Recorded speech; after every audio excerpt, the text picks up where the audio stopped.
So let's start. I told you about Ampere's law, which is key to what we are going to do next. So I'll remind you what the deal is. It says if you have a closed loop, and around that loop you integrate the magnetic field, that is equal to mu0 times all the currents that penetrate this loop. So some current could be going in, some current could be coming out. The guys who are outside the loop don't contribute. Guys who are inside, who are trapped inside this, they make a contribution. That's Ampere's law.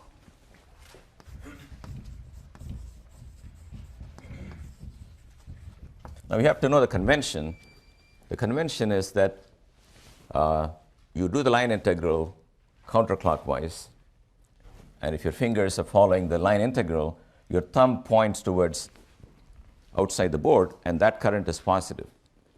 Anything going into the board, therefore, will be counted as negative in this one. So this has to be counted with sign. You understand? If the contour goes one way, all currents coming out of the board are positive, all those going in are negative. In particular, if these four currents add up algebraically to 0, one is 2 amp, another is minus 2 amp, and so on, then this integral will vanish, even though there are currents.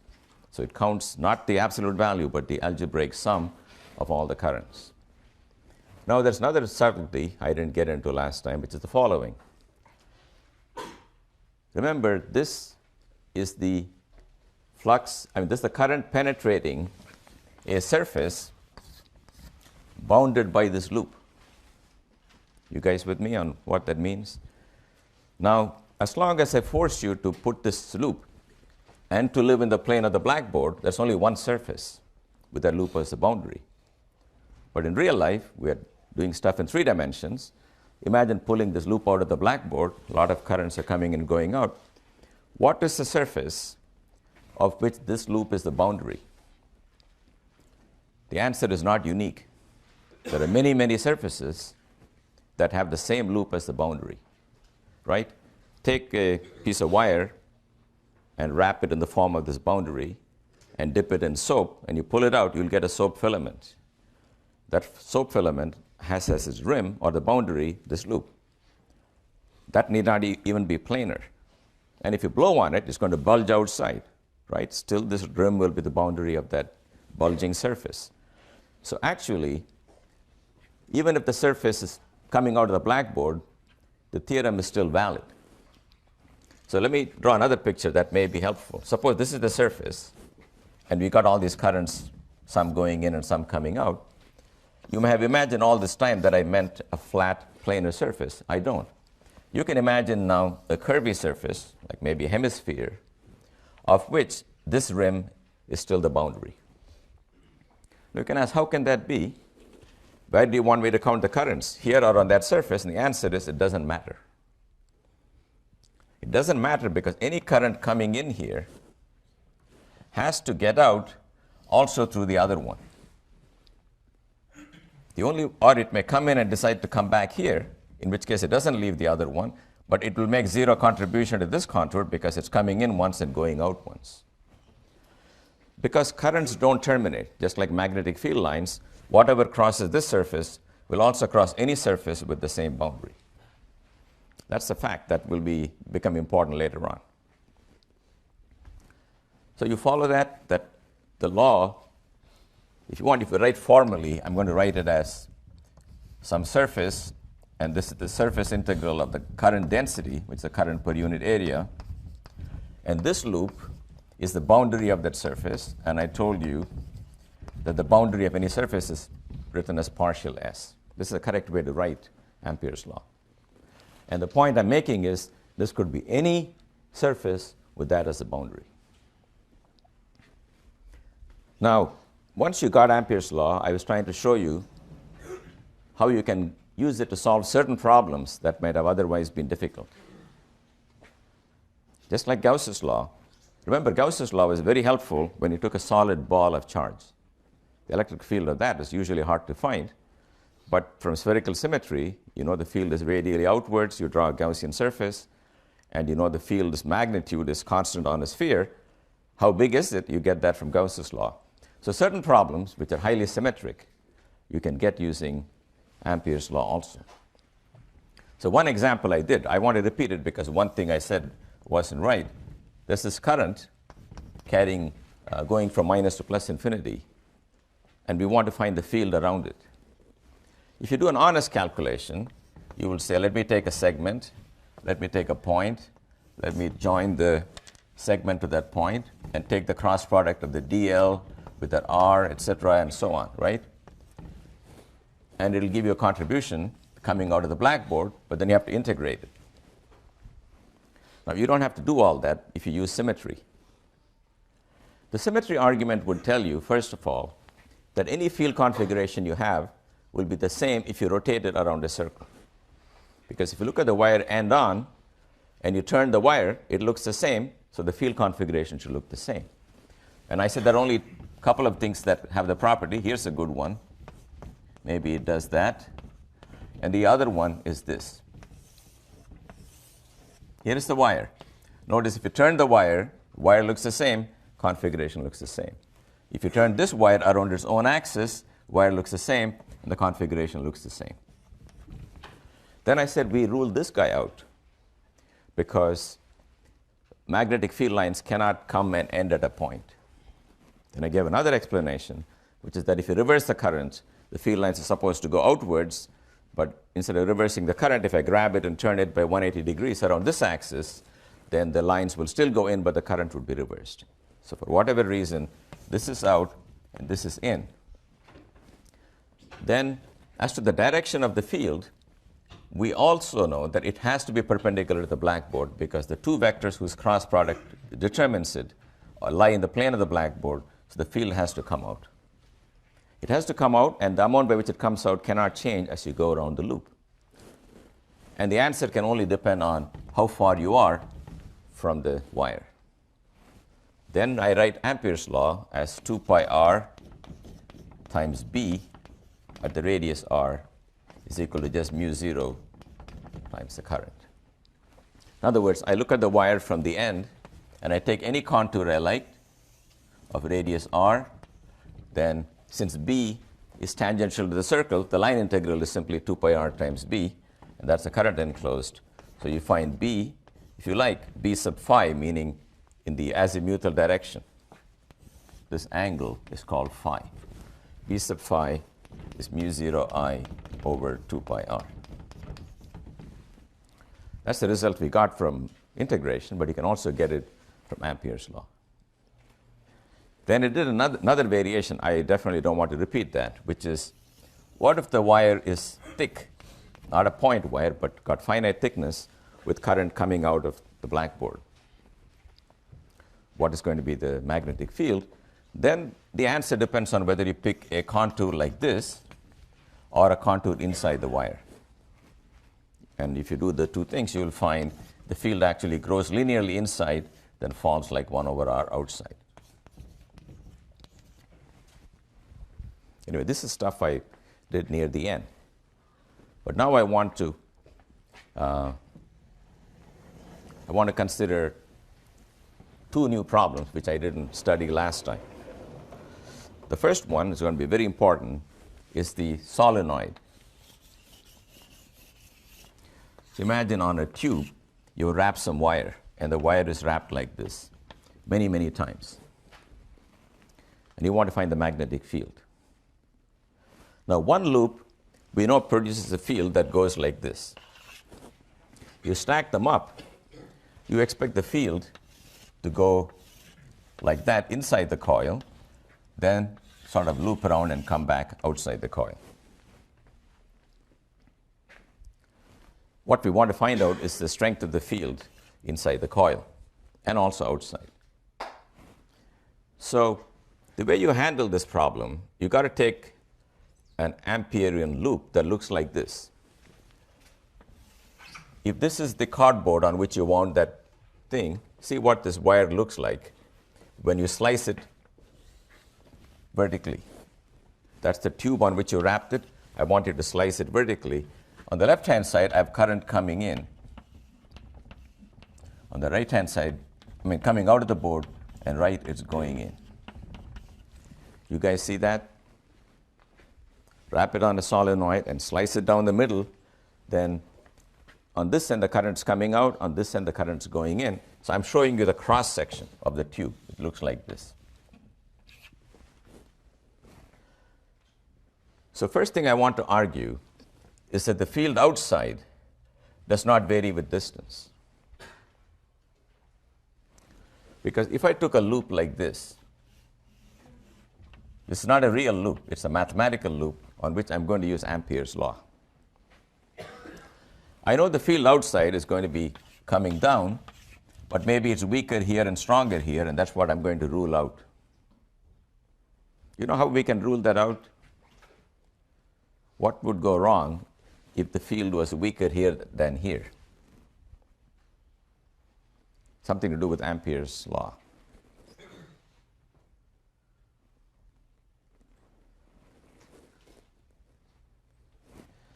Well, let me explain. Suppose you go around this loop.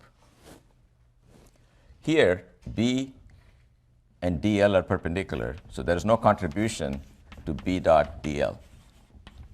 Likewise here. Here, you have a B going one way, and you have the same B, but the path is going the opposite way. Now, these two have to cancel. These two have to cancel because there is no current coming out of this. Because there is no current coming out, this line integral must vanish. Therefore, the B times that length and B times that length going the opposite way must be equal in magnitude. That means the B here must be as strong as the B there. So B doesn't vary when you leave the wire. Well, I can keep on repeating this argument till I go all the way to infinity, where I know B is 0. Therefore, coming from infinity inwards, B is going to be 0 everywhere here. That's only true for an infinite solenoid. If you take a finite solenoid, there will be lines coming in here. For an infinite solenoid is when the lines will always go perpendicularly. See, in a finite solenoid, you sort of know the lines will do this, right? They'll be perpendicular here, but they could be at an angle there. But for an infinite solenoid, every portion looks like you're here. So the lines are only vertical. They have no choice but to vanish. So the flux actually goes out and returns on a sphere at infinity. So we only have to find the magnetic field inside. So then you got to do the right-hand rule, and the right-hand rule tells you the magnetic field looks like that. And the question is, how big is it? Once again, I want to argue that the magnetic field is constant inside the solenoid. Now, at least now you should be able to guess what argument I will use. The argument will be, take an Amperian loop like this one. The two sides, this and that, do not contribute because they're perpendicular to the field. These two better make canceling contributions. And this is going up and that's going down. For them to cancel, the strength of the field here must be the same as the strength here. So we have a result that the magnetic field is some number inside and 0 outside. And we're trying to find that one number. This is going to be the case whenever you use Ampere's law to get anything. In the end, Ampere's law is a single statement about the magnetic field. You can get only one piece of information from it. If you reduce your problem to the point where there's only one thing you do not know, you can find that one thing. Here I talked my way out of the field in this region and that region, and here it's constant, and it's got a known direction. Only thing I don't know is how big is it. To find how big it is, you can take a loop like this.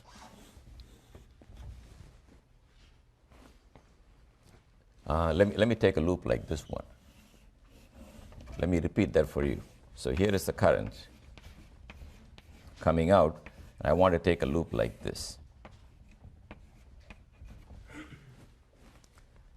I want the loop to have length L. So the magnetic field is some number B there, which I don't know. It is 0 on the outside. And I never care about these sides because they're perpendicular. So the line integral will be B times L going up, nothing there, 0 times L coming down, and nothing here. That's the whole line integral, B dot dl. That's equal to mu 0 times the current crossing the loop. Now, here's where you should not make the mistake of saying there's a current I flowing in the wire, and therefore it's equal to I. Can you tell me what's wrong with that logic?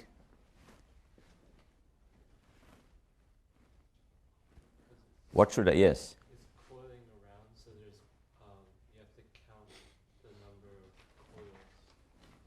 Do you understand that?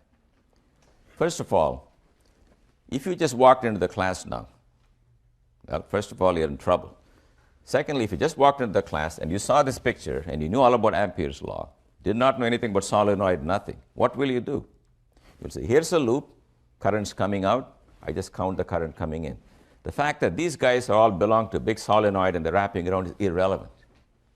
All that matters for the Ampere's loop is how much amps are coming at me or going away from me. So the fact that they are all part of one gigantic loop is irrelevant. So you've got to count the number of turns that got trapped in this length L.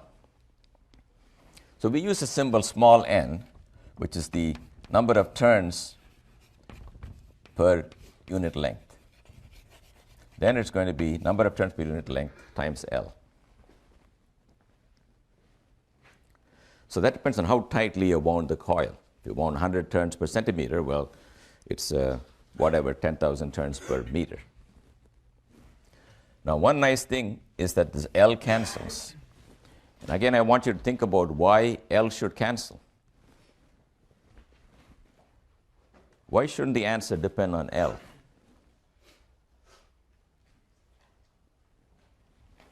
This happens even when you do Gauss's law. When you take some surface, the details of the surface cancel out always.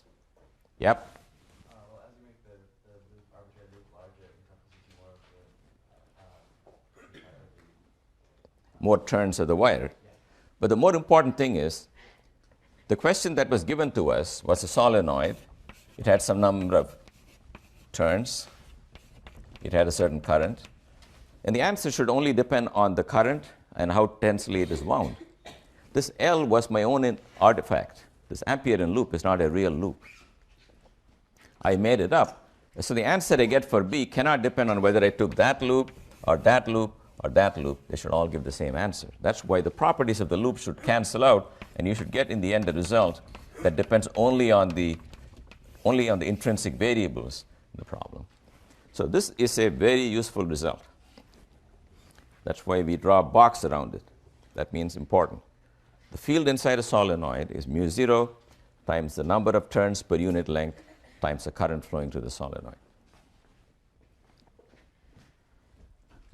I'll be invoking this result all the time. It's one of the few results I carry in my head. Normally, I encourage you not to carry too much stuff in your head, but this guy is pretty helpful. So here's another solenoid that people have, which is better than this one in the following sense. As long as you make a finite solenoid, in real life, everything is finite, you will have this return flux. That's a trick by which you can keep all the flux hidden inside the tube by wrapping the tube into a donut. You take the long tube and you glue the ends together, then you have a solenoid, which is like a donut, on which you wrap the wire.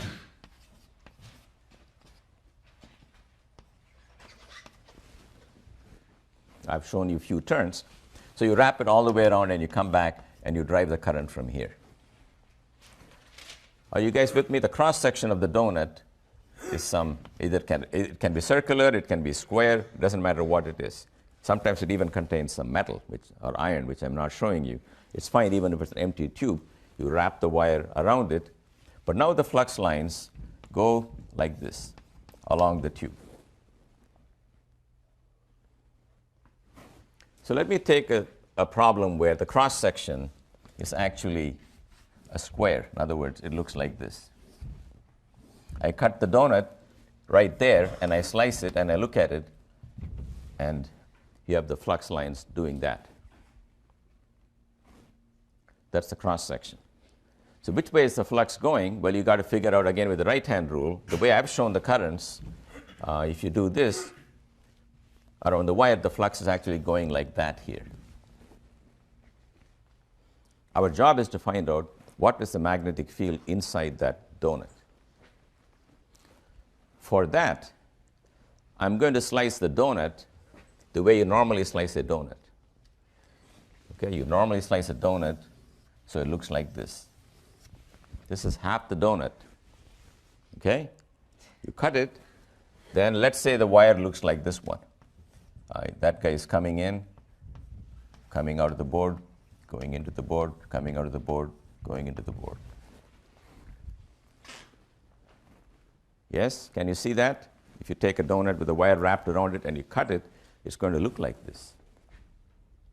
Now, the important thing to notice is that we haven't really cut that donut, right? If you really cut the donut, there's going to be no current. It's a mental slice you make.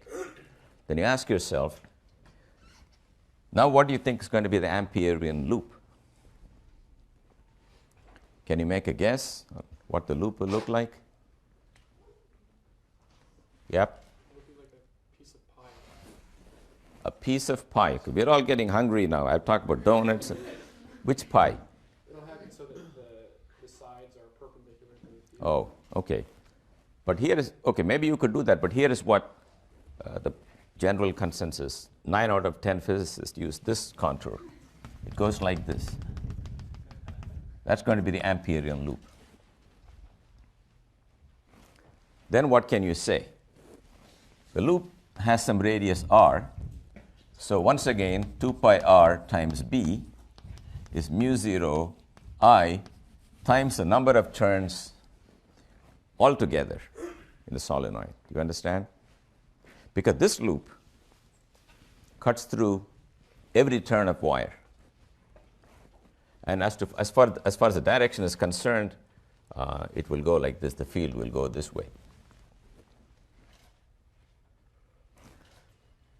So the magnetic field here is mu 0 I n divided by 2 pi r.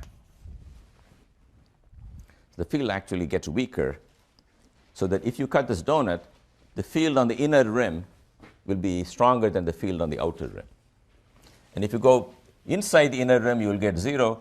Outside the outer rim, you will get 0, because any loop you draw on that contour will intersect equal and opposite number of incoming and outgoing currents. So B is going to vanish outside the donut, and it's going to be non-zero inside, right inside the heart of the donut, and the strength will be this.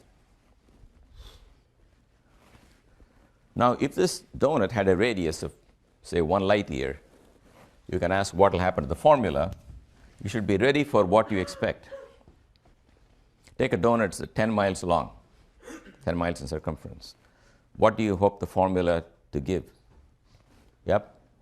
It should approach the result from the infinite solenoid. For infinite solenoid, because a circle of radius 10 zillion miles, for most purposes, is like a straight tube, right? You cannot tell it's going around a circle. Let's see if that happens. Well, you can see the field is mu 0 n I divided by 2 pi r is just the circumference of the circle. So it's going to be mu 0 little n times I, because little n is big N divided by 2 pi r.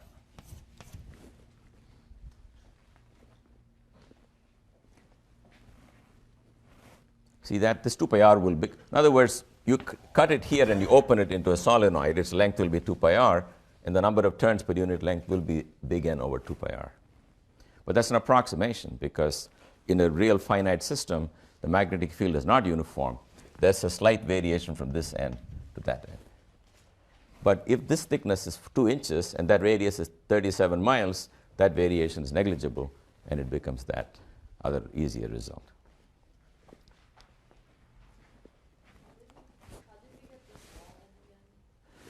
We got the small n because this guy, this is the total number of turns wrapped around the solenoid, and 2 pi r is the circumference, right? So number of turns divided by the circumference will be the number of turns per unit length. In other words, if it is a huge solenoid, so huge that it looked like a straight line to you from your range of observation, the number of turns it would have per unit length would be exactly this much. So it'll look like a straight solenoid to you, but it's curving around on a big scale. All right, so this marks the end of one topic. So I'm going to write down over and over what we know, because I think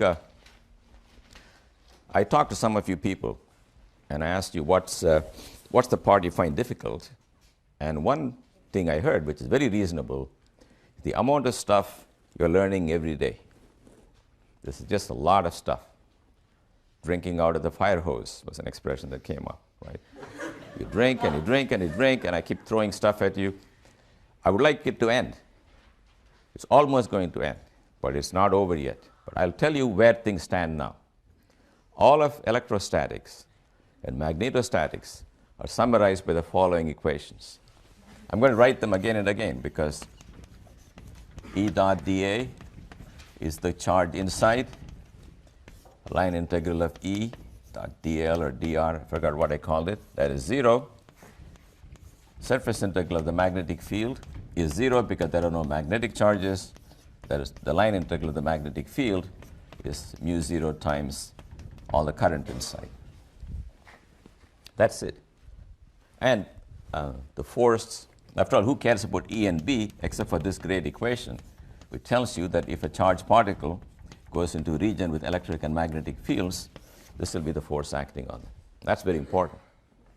That's why we care about E and B, because they make things happen. So the cycle of physics will proceed as follows. This is all for statics. That means J is constant and rho is constant.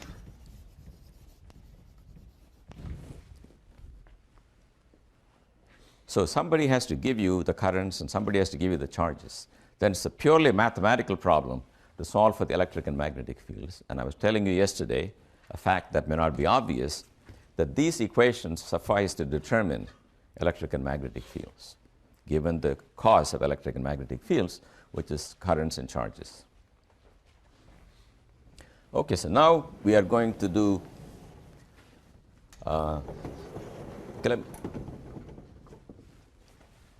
let me ask you something. When do we keep on modifying the equations? I think I explained that to you. Why don't we stop now? Any idea why I'm going to modify the stuff? Do you know? Or do you know when we modify equations? I mean, what could be wrong with this equation? Who can convince me it's wrong? Okay, any idea? I'm not talking about a particular thing, but I'm talking in general, what makes people modify their equations? Pardon me? New experiment. That's the only reason you modify your results. If these things worked, and it could have been a very consistent world in which it worked, but it is not the whole story. At least one reason it's not the whole story is rho and J are not always constant. You can have charges shaking around, and you can have currents, you turn them on and off as you wish. One thing is to hope that this continues to describe them even in that situation.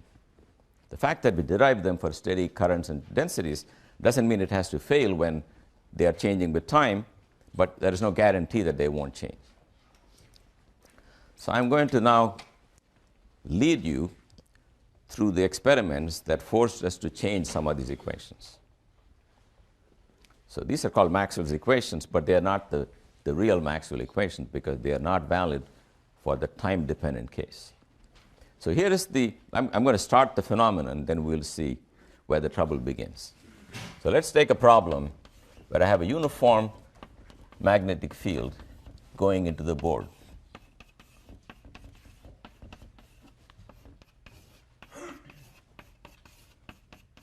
Okay, this goes on forever, but it doesn't go beyond this point, okay? But I've only shown you that much.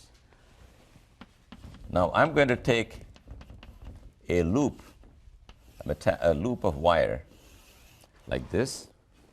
It's got some width W, maybe some length L. And I put a little light bulb here. Then I drag this to the right with some speed V. And there's a magnetic field B going into the blackboard.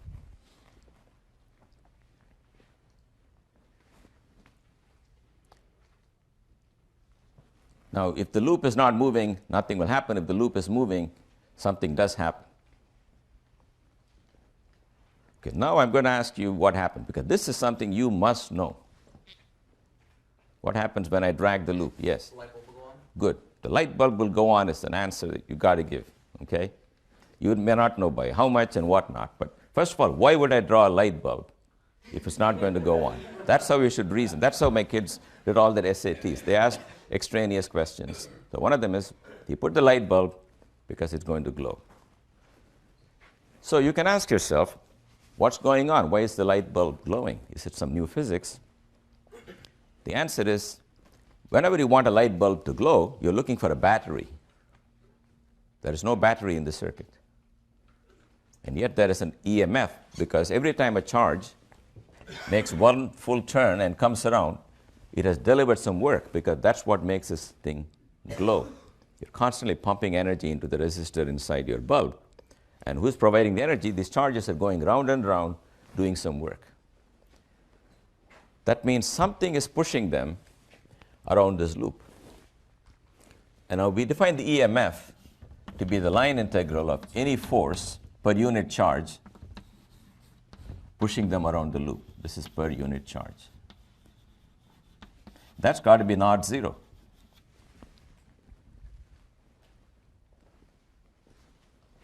So what is that force? And what is the EMF is what I want to ask. Do you know what that force might be?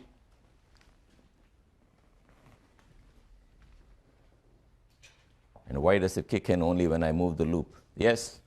The force is the magnetic force that we wrote. The V cross B force. That's because there's a V here, there's B into the blackboard. V cross B looks like that. The force is V cross B, and it acts only here. Let's understand why. If you come to this portion, if you take this V cross B, this V is this way and B is into the board, V cross B is perpendicular to the wire, but charges cannot go, even if there's a force perpendicular to the wire, it doesn't contribute to the EMF, which is found by going along the loop. So dr is along the loop. The only way to get that to contribute is to have a force along the loop. That's only here, and it's not here. So the whole force is non-zero only in that segment. So its line integral is equal to simply the force, which is BV times W. That's the EMF. Anytime a charge goes around the loop once, that amount of work is being done. Okay, so that explains it. We are not in any kind of trouble. In fact, we understand this problem completely without bringing any new stuff. But there's one paradox. We were told the magnetic field doesn't do any work. Remember that? And yet here's a magnetic field pushing these charges and getting things done. So what can be going on there? Yep? It takes work to move. Pardon me? It takes work to move the whole loop. It takes work to move the loop. That is certainly true. But how about the fact that the magnetic field manages to do some work? Is that a problem for you or not?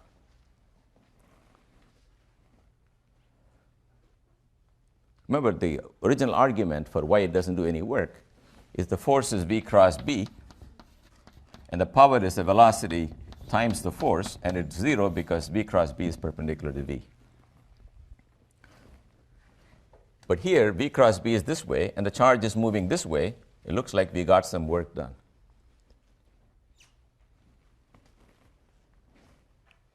Okay, so the answer is that this is not the full. There are two kinds of velocities. If you have a current in the wire, the charges are also moving in the wire at some speed, u. So the real velocity has got the velocity because the whole loop is moving, v, and the fact current is moving this way, u, and w, if you like, is the true velocity. And v cross b is actually in that direction. That is v cross b perpendicular to w. So let me draw the picture for you. W and W cross B.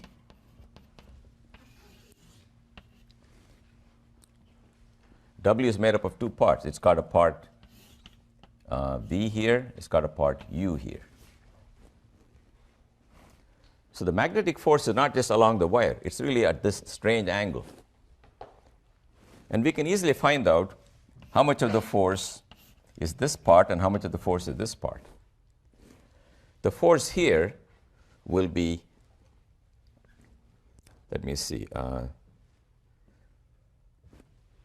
it'll depend on the other component. So it'll depend on, the force here is B times V, and the power is that times U. The power is BVU due to this portion.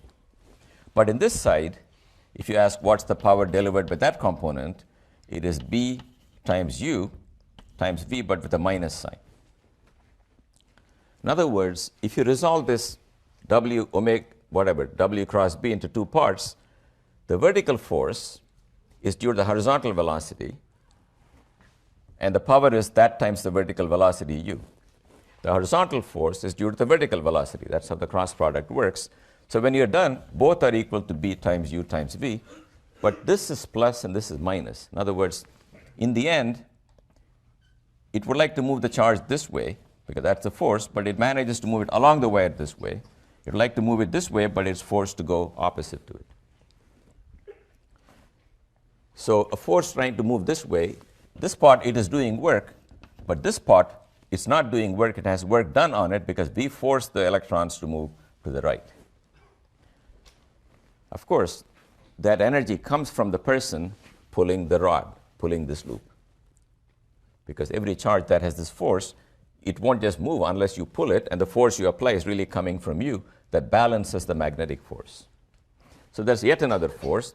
That's the force due to me, and I'm pulling this to balance this part of the force. So what is the role of the magnetic field? It doesn't do any work, but you need it here. Because one component of the magnetic field does work, other component has work done on it. So it takes with one hand and gives with the other hand, but you need that. Because what the magnetic, it's no use saying, I'm not very impressed because I did all the hard work. You did all the hard work by grabbing this loop and pulling it. But I challenge you to go and push the individual electrons so they can move down the wire. You cannot even see those little guys, right? But the magnetic field does that for you. So it takes macroscopic mechanical power, turns into microscopic energy applied to the electrons. Even though the field did not profit in the end, it just delivered to the electrons what you gave them. You need that field to do a transfer from something you can see and pull to something you cannot see. Right? I mean, I give you a light bulb, and you got all the muscles in your hand. Let's see you make it glow. You cannot say, I have the energy. There's no way to transfer it. That's the role of the magnetic field. So you shouldn't say it's no use. Anyway, we got that answer. I'm going to give you another equivalent way to explain the balance of energy. We all know that the energy is coming because once the loop carries a current, it's going to be hard for you to pull the loop, so you got to do some work, and that'll explain the power usage here. So let's calculate the power two ways. The power in the resistor is equal to EMF square over R. EMF square is B square, V square, W square over R.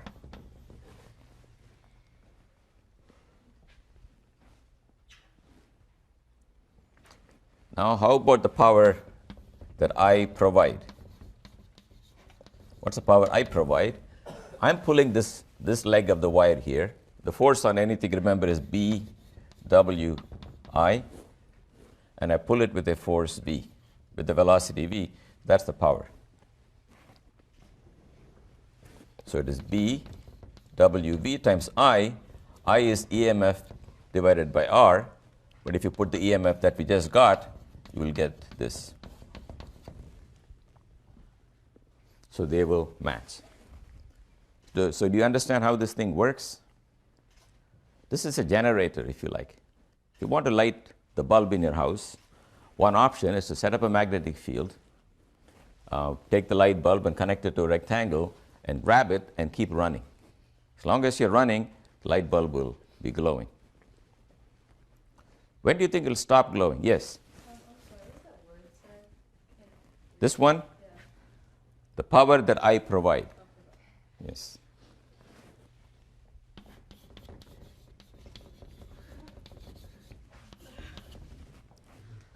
Okay, I'm just balancing the power loss in the resistor.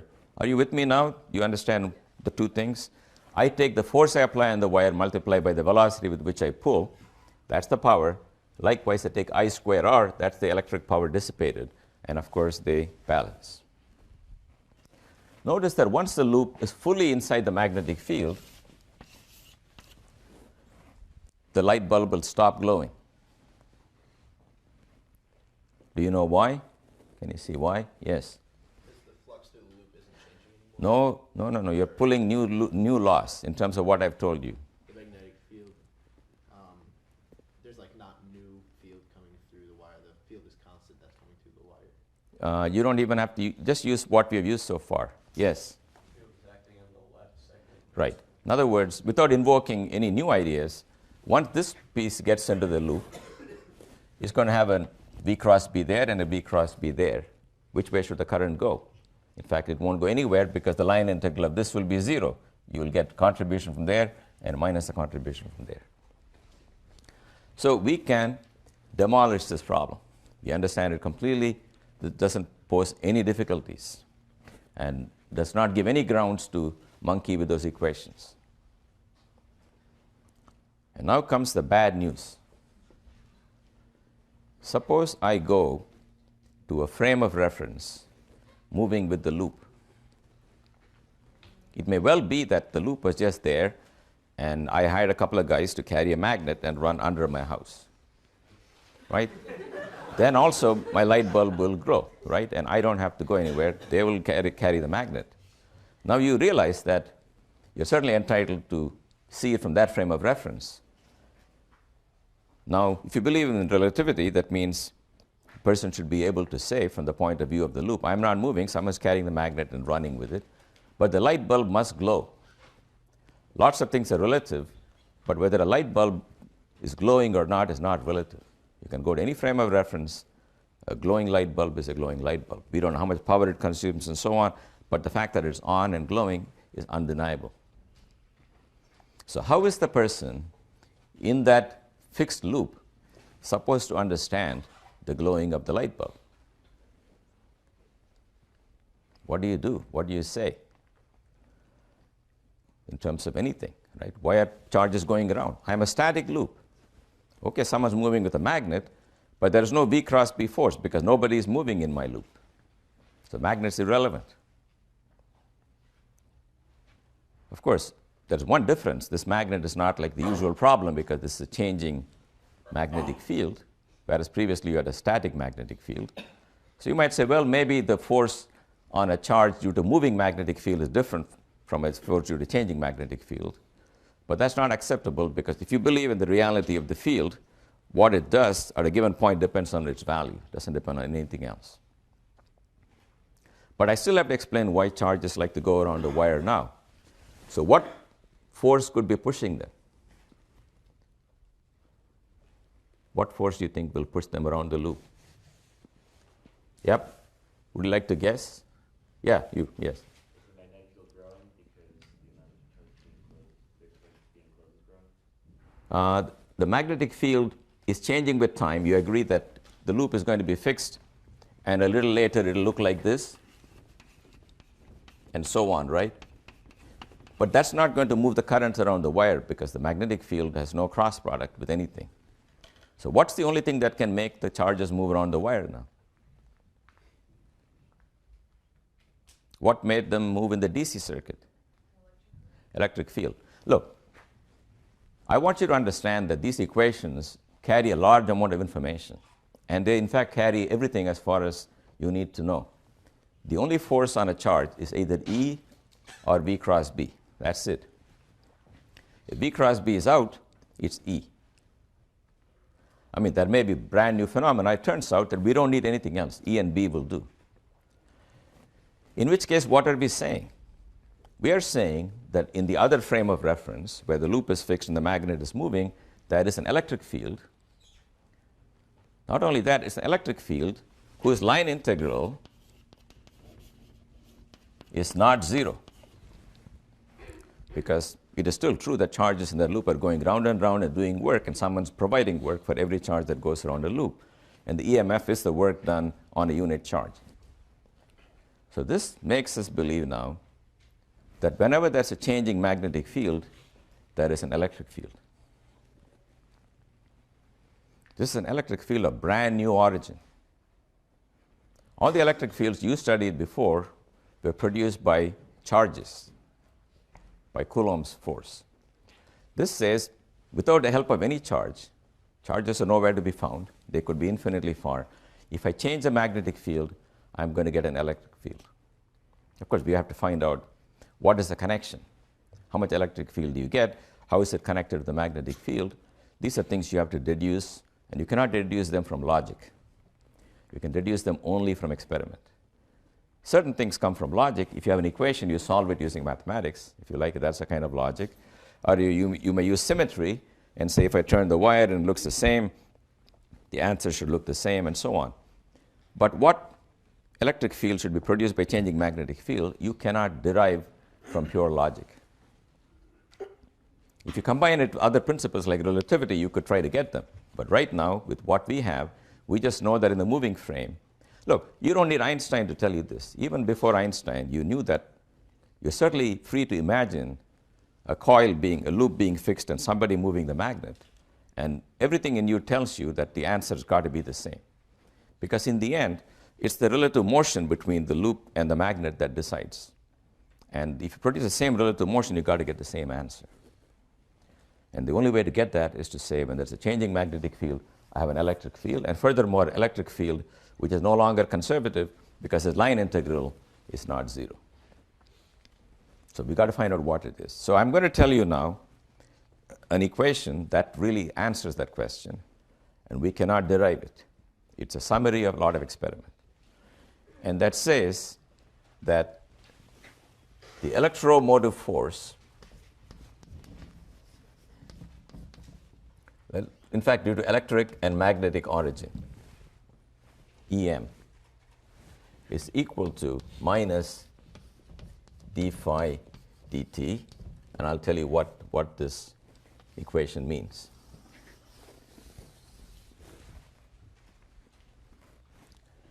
So you take a loop, some contour C,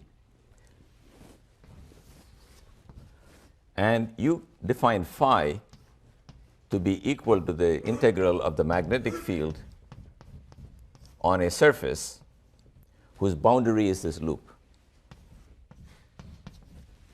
That's called the magnetic flux.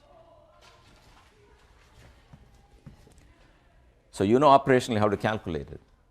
Take any surface you want, maybe a flat one or a bulging one, doesn't matter.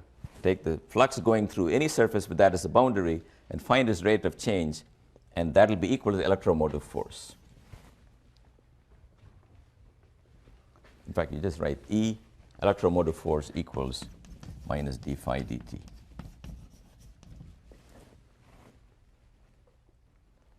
So you know operationally how to find this thing, right? Now again, you may ask, which surface do you want to take for a given loop? This flat one or the curvy one or one with more bumps in it? The answer is, again, does not matter. The reason is the same. If you've got some magnetic lines coming through this guy, they also have to come out through that guy because they don't stop. Magnetic field lines that enter one surface have to also enter another one with the same edge because they cannot escape. So you can take any surface you like. So whenever you have these laws where a surface is invoked and it's ambiguous and not defined by the perimeter, the answer is it doesn't matter which surface. The reason is that field lines don't stop and end. Therefore, whatever enters this surface has to leave this. If you had magnetic monopoles, lines can enter this and terminate on a negative monopole, then of course it won't be true, but you don't have them. Now this minus sign is got the name lens attached to it. And this thing is called Faraday Faraday and Lenz, and I will tell you what the minus sign due to Lenz means. Lenz's law tells you that if you change the magnetic flux in a system, it's going to be a very long sentence. Okay? If you take the magnetic flux in a system and it changes, it will induce an EMF, which, if it could drive a current, will do so in order to fight that change.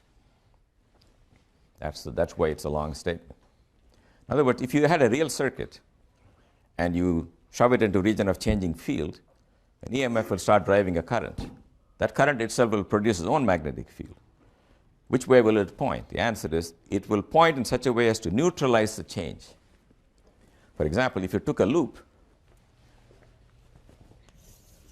and it had some flux going through it, if you try to increase the flux going through it, it will try to decrease it, so the current will flow like that. If you try to decrease the flux through it, it'll try to prop it up its old value, the current will go like that. That helps you find the direction of the current. The EMF will be such as to neutralize the change. It does not necessarily oppose the external field, magnetic field, it opposes the change in the magnetic field. That's what I want you to understand.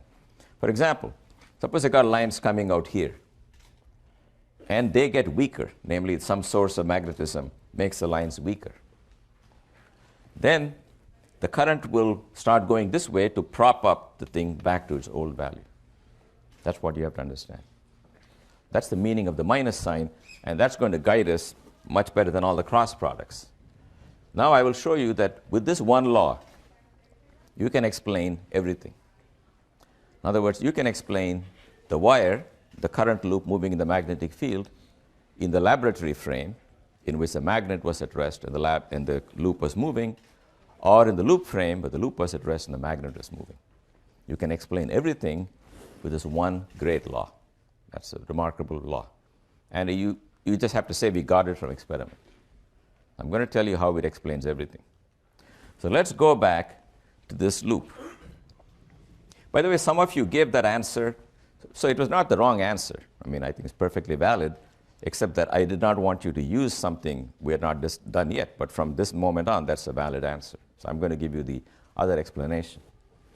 So here is my field. I think I had everybody going in, right?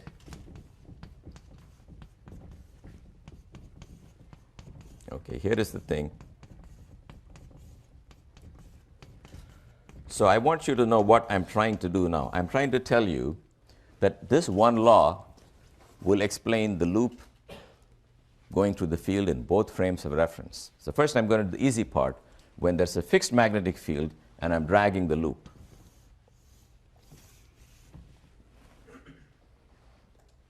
I'm not going to worry about plus and minus signs because I will get that in the end. Let us ask, what is the flux penetrating this loop?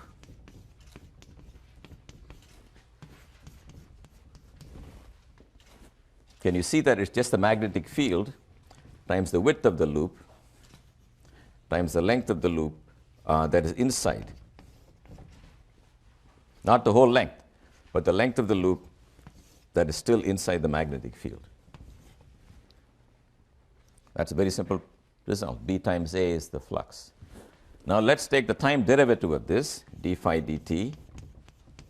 B is not changing, W is not changing, but L is changing. Because when I move the loop, the rate of change of L is just the velocity of the loop. But that's exactly the EMF we got before. Now the only thing is with the minus sign, let's figure out if the sign is correct. This has got magnetic flux going into the board.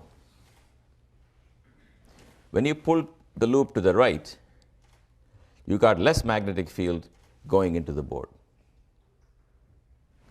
Therefore, the current should flow in such a way as to continue the flux. So which way should the current flow? So if I'm pulling the loop, I got the loop drawn backwards. That's why it's, well, I guess this is okay too. Let's take this loop and pull it to the right with the velocity v. So the flux into the board is increasing, right? So it should produce flux coming out of the board now to compensate that. that means the current has to flow like this. You see that when the current flows like this, it'll start producing upward flux. In other words, you're getting more and more flux into the loop going into the board. To cancel it, I will produce flux coming out of the board. That's what the loop tells you. That way, you don't have to worry about all the cross products. At the very end, you ask, what's happening to the flux? How do I keep it from changing? And the answer is you keep it, in this case, from changing by producing flux coming out of the blackboard. Okay, so this, and finally, remember when the loop is entirely inside, there's going to be no more EMF because the flux through it is not changing. Because in the beginning, as it moves to the right, it's gaining more and more flux from the back end of it, but once it's fully in, it's not getting any more flux. So the current will stop flowing. That comes from this argument, from this way of thinking, that d phi dt is 0.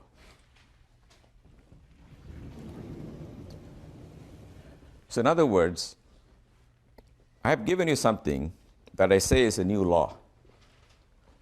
The law says the rate of change of flux is equal to EMF.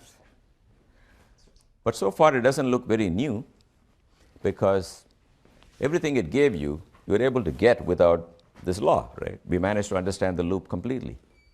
So is there any new information in this? And that's what I'm going to talk about.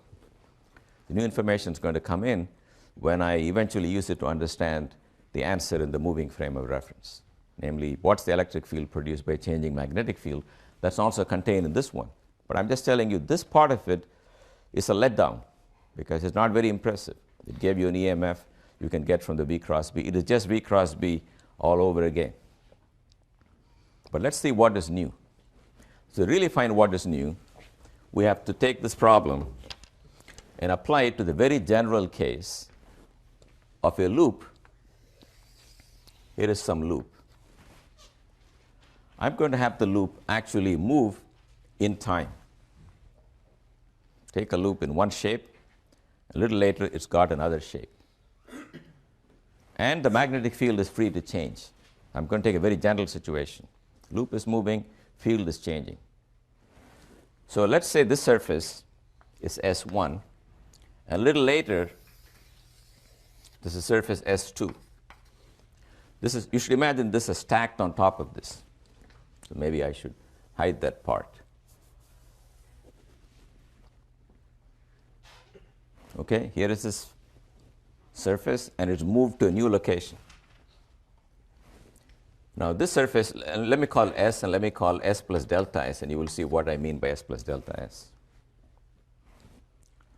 You can build up that surface by taking this surface and gluing to it this edge.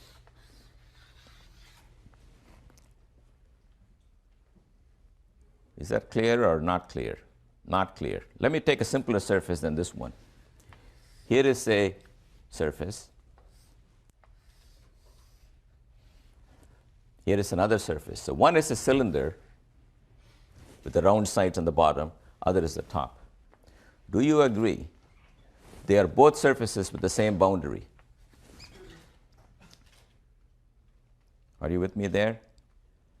This top loop can either take the top of the cylinder as its boundary, or it's a hollow cylinder. The curvy side and the flat bottom are also another surface with the same boundary. But I can think of the second surface as essentially the old surface plus the sides. So you agree that S prime is equal to S plus delta S. Well, delta S is the stuff you glue on the side to the old surface to make up the new surface. Yes or no? I think the cylinder is the easiest one. I tried more ambitiously to draw this, but here is the simpler case. So now the question is, what is the rate of change of flux in this problem? So the rate of change of flux I'm going to find as follows. I'm going to find the flux at time t plus delta t minus phi at time t. That's what I want.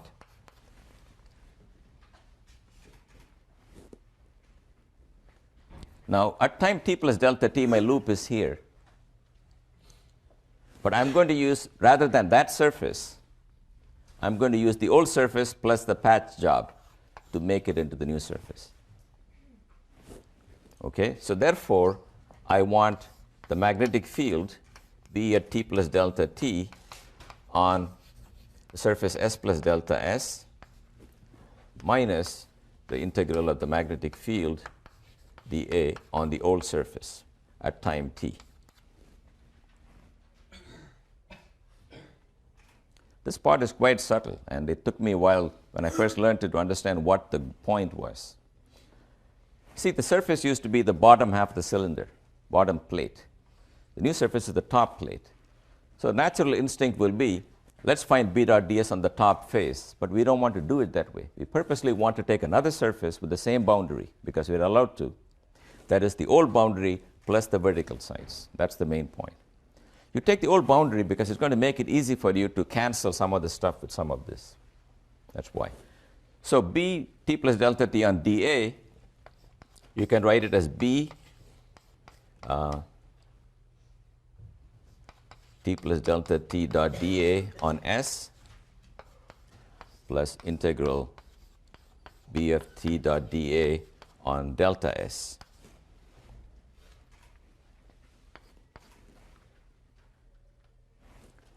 In other words, the surface integral is changing for two reasons.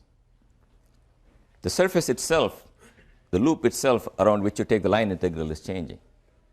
And the fields themselves may be changing with time. So they can both contribute to the change. And I've broken up into two parts. One says, take b at time t plus delta t on the same old surface, and then take b dot dA on the incremental surface, and subtract from it b of t dot dA on the old surface. So do you guys see that? Phi of t plus delta t I've written as two parts. One is the flux on the lower face, but at a later time, and the flux on the curvy sides. Now, on the curvy side, you don't have to worry about whether it's at a later time or at an earlier time, because delta s is first ordered in time. It's proportional to delta t, and this difference is going to be proportional to delta t. So you don't have to worry about the change in time over an infinitesimal surface, because that's second order in time. So now I have to bring all that stuff over here. So I'm going to say the change in phi is equal to dB dt times dA delta t on the old surface, plus, here is the stuff we have to do that's extra. So do you understand how I cancel b of t plus delta t minus b of t? That's given by the rate of change of b with time times the change in time. You get that contribution only because b is changing with time, because you're taking the very same surface as you did the first time, but at a later time. Therefore, the difference is due to the rate of change. But now we have to do the second part, which is on the surface delta s, you want to take b dot dA. Now, what is delta s? Let me see.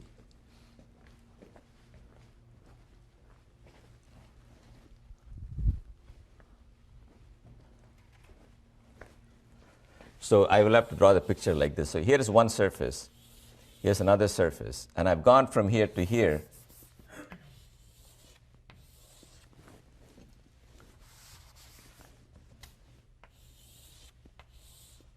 I've gone from this loop to this loop in a time delta t. This is my segment of the loop, and that's the distance v delta t. So the area vector associated with this section is just v delta t cross dl. That is the surface area. You see that? A parallelogram formed with the loop size dl here and the distance traveled in dt. Area of that is just a cross product. So this is equal to 1 plus v, I'm going to pull the delta t outside, v cross dl dot b.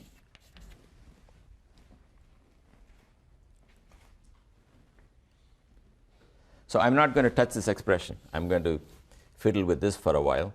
Cancel dt everywhere if you like. Divide by dt. Forget that and forget that.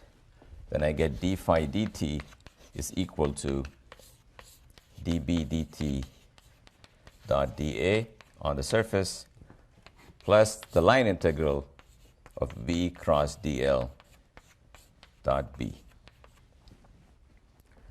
Do you understand the last part, what I did? The extra surface that you got here is made up of little rectangular tiles with one end being dl, other end being b dt. And the area vector comes like that. The magnetic field may look like that. And the dot product of the two is what I have as the extra flux coming out of the curvy side of the surface. Now, you should know enough about cross products to know that this cross product is the same as dl dot b cross v. Because you can rotate the factors in a cross b dot c is b dot c cross a, c dot a cross b. I've done that once. But then this is equal to minus the integral dl dot b cross b. So I'm going to write down what I have. What I have is that the rate of change of flux d phi dt is equal to minus dB dt times the area plus minus integral b cross b dot dl. I'm sorry, it's d by dt plus that. Therefore, minus d phi dt will have a minus sign here and a plus sign here. So just write the formula for minus d phi dt. Put a minus on everything here. This is what I want you to know. Now, you got to go home and you have to think about this. I don't claim it's easy. I will also tell you something. If you really don't want to know everything, you don't have to follow this particular detail. I'm going to tell you what I get out of this. That's what you have to know. But I want to make sure that if you want to follow everything, you're given a chance. So here's what I get from the old Faraday and Lenz's law. This says the rate of change of flux has two parts. You take a contour and you find the flux changing through it. It's got two parts. One, because the field itself is changing over that region. Second, because the loop itself is changing. And together, they make these two contributions. But EMF is equal to minus integral of all the electric forces and the magnetic forces. That's equal to minus dB dt dA plus integral v cross b dot dl. Now, here's something very beautiful to look at. It says the rate of change of flux, by miracle, manages to measure the line integral of the electric field and the magnetic field. And the rate of change of flux contains two parts. The first part, the second part, is really the v cross b force. That comes because the contour itself is moving. The wire itself is moving. So you balance this term with this term. If this is all you were looking at, there's nothing new in the equation. That's why I said we're not impressed, because it's just the v cross b. But the real beauty is when you cancel these terms and you look at what it says here, that says line integral of E dot dl is equal to minus the rate of change of dt dot dA. The meaning of the partial derivative is that b can depend on x, y, z, and t, but this is only due to change in t. Only due to change in t because I did the integral on the same surface only a little later. Therefore, this is called Faraday's law.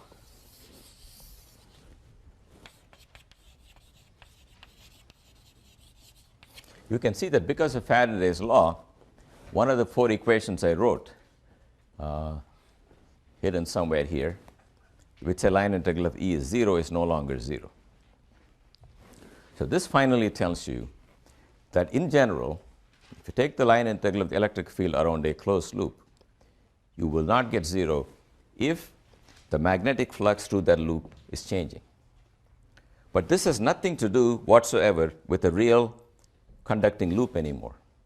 See, this formula has a lot to do with the conducting loop because v is the velocity of the portion dl as the loop moves through space. But the loop has been banished from the two sides. These equations have nothing to do with any loop. They just say take a fixed contour in space, and the line integral of E on that contour is the rate of change of flux. It's an intrinsic relation between electric and magnetic fields not having anything to do with conductors. It's a property of E and B, namely that a changing B can produce a circulating E. That's the content of this equation.